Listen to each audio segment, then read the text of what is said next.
Assalamualaikum Assalamualaikum warahmatullahi warahmatullahi wabarakatuh. wabarakatuh.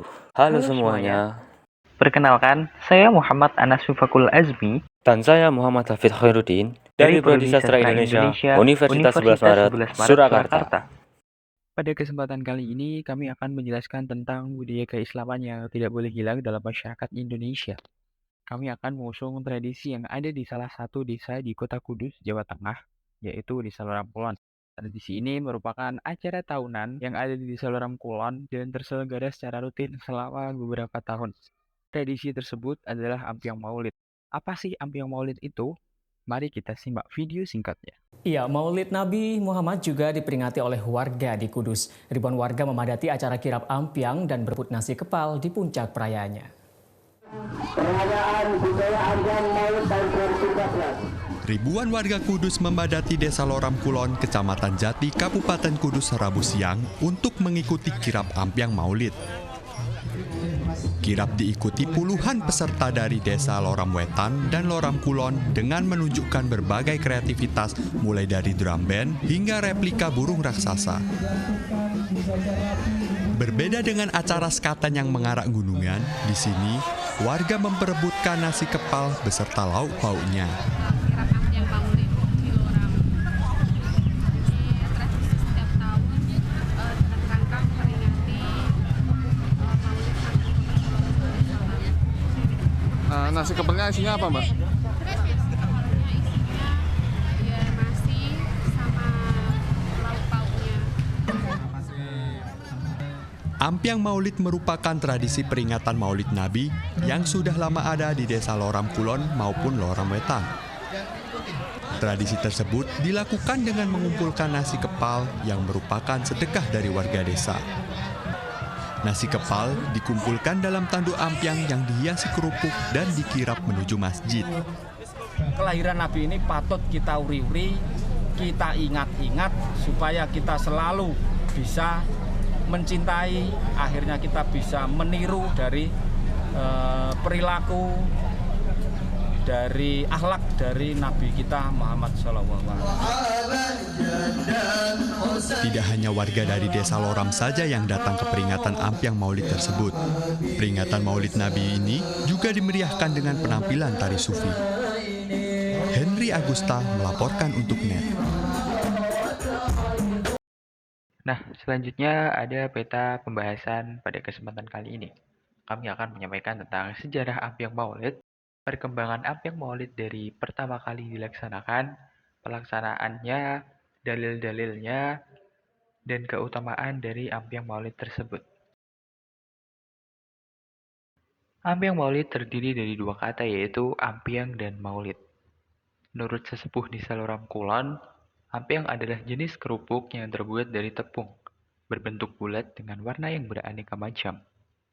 Sedangkan kata maulid berasal dari bahasa Arab walada, menjadi bentuk masdar maulidan yang artinya kelahiran. Jadi kata ampiang bila dirangkai kata maulid dan menjadi ampiang maulid, mempunyai arti makanan yang ditata sedemikian rupa dalam suatu wadah yang unik, yang diusung oleh masyarakat pada perayaan memperingati hari lahirnya Nabi Muhammad SAW di Masjid Wali Loram Kulon. Pawai ampiang Maulid mulai muncul dan diadakan sejak zaman Ciwi Guan. Ciwi Guan adalah seorang pendakwah keturunan Tiongkok yang berdakwah hingga Desa Loram, Kecamatan Jati, Kabupaten Kudus. Ciwi Guan berdakwah di Desa Loram dan berperan dalam pendirian Masjid At-Taqwa atau yang sering disebut dengan Masjid Wali. Perkembangan. Tradisi ini berlangsung selama berabad-abad hingga sekarang. Dari abad ke-15 hingga sekarang, tradisi ini terus berlangsung. Dilansir dari Detik News, Afrah Amanuddin, juru pemelihara Masjid Wali At-Taqwa yang sering menyambut wisatawan yang datang berkunjung, mengatakan bahwa tradisi ini dilakukan pada zaman Sultan Hadirin, sekitar tahun 1560-an. Pak Afrah mengungkapkan, hal itu dapat dilihat dari gapura yang dibangun pada 1596 dan masjid yang dibangun pada 1497.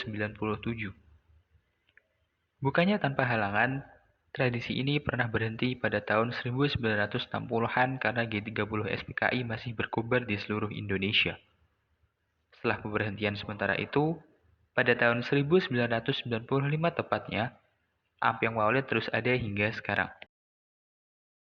Pelaksanaan. Rangkaian kegiatan Ampiang Maulid dimulai dengan menggelar maulid bersama dan Loram Expo selama 12 malam.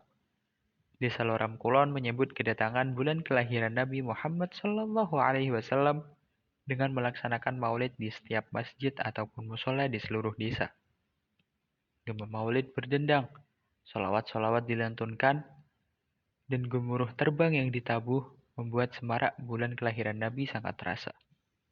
Selain itu, pameran dan stand UMKM didirikan untuk memberdayakan masyarakat. Pada puncaknya, yaitu pada tanggal 12 Rabiul Awal, Loram bersolawat diadakan. Loram bersolawat di Masjid Wali diadakan pada tanggal 12 Rabiul Awal pagi. Acara ini merupakan puncak dari maulid yang telah berdendang 12 malam di seluruh desa. Sholawat dilantunkan untuk menyambut kelahiran Nabi pada subuh 12 Rabiul Awal. Seluruh masyarakat desa menyambut kedatangan Nabi dengan membaca dan menyimak pembacaan maulid berzanji di Masjid Wali At-Taqwa Loram Kulon. Pembacaan ini membawa suasana semarak, sukacita, meriah, dan terharu seakan Nabi Muhammad hadir dan terlahir kembali pada pagi hari tanggal 12 Rabiul Awal. Pawai puncak diadakan pada siang harinya. Siang hari, ba'da zuhur, dimulai dari lapangan kongsi, seluruh peserta pawai membawa arak-arakan mereka untuk digiring menuju titik puncak pawai Ampiang Maulid, yaitu Masjid Wali. Seluruh peserta dan penonton menyambut pawai ini dengan meriah. Dimulai dengan gunungan sego kepal yang dibawa, pawai pun dimulai. Hawa sukacita terasa di sudut-sudut jalan di seluruh desa. Semua orang menyambut kelahiran Nabi. Setelah itu, arak-arakan dilanjutkan dengan para peserta yang berjalan berurutan sesuai rute. Setelah gunungan sampai di depan Masjid Wali, gunungan lalu direbutkan oleh masyarakat sekitar. Masyarakat percaya, bila sego kepal yang disusun dengan menggunung tersebut mengandung berkah. Prosesi Ampiang Maulid mempunyai tujuan utama untuk menyambut bulan kelahiran Nabi Muhammad SAW pada 12 Rabiul Awal setiap tahun. Diawali dengan maulid 12 malam, Loram Expo, Loram bersolawat, dan pawai puncak Ampiang Maulid.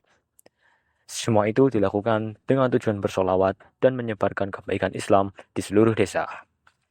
Berikut adalah beberapa dalil atas keutamaan solawat. Yang pertama, terdapat dalam Quran Surat Al-Ahzab ayat 56 yang berbunyi, A'udzu billahi minasyaitonir rajim. Innallaha wa malaikatahu yusholluna 'alan nabi. Ya ayyuhalladzina amanu shollu 'alaihi wa sallimu taslima. Yang artinya, sesungguhnya Allah dan para malaikatnya bersolawat untuk Nabi. Wahai orang-orang yang beriman, bersolawatlah kamu untuk Nabi dan ucapkanlah salam dengan penuh penghormatan kepadanya. Yang kedua, terdapat dalam hadis riwayat An-Nasa'i dari Anas bin Malik yang berbunyi, Man sholli ala sholata wahidah, sallallahu alaihi asyra sholawat, wa hatta anhu biha asyra sayyiat, wa rafa'ahu biha asyru darajah. Yang artinya, barang siapa bersolawat kepadaku 1 kali, maka Allah akan bersolawat kepadanya sebanyak 10 kali. Dan Allah akan menghapus 10 keburukan darinya serta mengangkatnya 10 derajat. Hadis riwayat An-Nasa'i dari Anas bin Malik. Ampiang Maulid tak hanya berfokus pada solawat dan syiar saja. Akan tetapi ada beberapa nilai luhur. Di antaranya, yang pertama, syiar agama Islam. Ampiang Maulid yang diadakan secara terbuka memungkinkan siapa saja untuk dapat merasakan sukacita atas kelahiran Nabi Muhammad SAW dan mengulik lebih jauh nilai-nilai luhur agama Islam. Yang kedua, bersolawat.